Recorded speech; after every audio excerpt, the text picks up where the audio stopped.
باندې چې دی وخت پورې څونه ریسرچ شوی دی څونه تحقیق شوی دی نو 4,500 اجزا دا په زمزم کې دي د دې وجه نه که زمزم د سری ام ختموي یو ساس کې لاندې په یو غټ کولر کې اچوا په زمزم به ور استنجا نه کې په زمزم به د پلیتوانی نه غسل نو باسي په زمزم به پلیت لاس نیندي اوس تبرک لپاره به چاردام کې نو کول شي ستا چاردام شته او دوباره ته په زمزم باندې چاردام کې تبرکان ته پاغي کول شي او د اسکلی پسرم اړول شي او چونکه الته حرم شریف مسجد دی نو داسې انداز کې واچوا چې لاندې توی نشي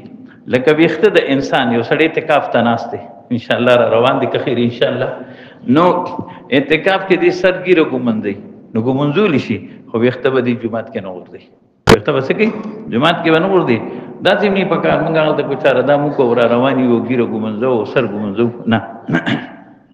نو د دنیا اوچته وب زمزم د آخرت ابي کوثر د دې دواړو نو اوچته وب هغه وبدي کوم چې د نبی اسلام د ګوت مبارکونه هغه رواني شي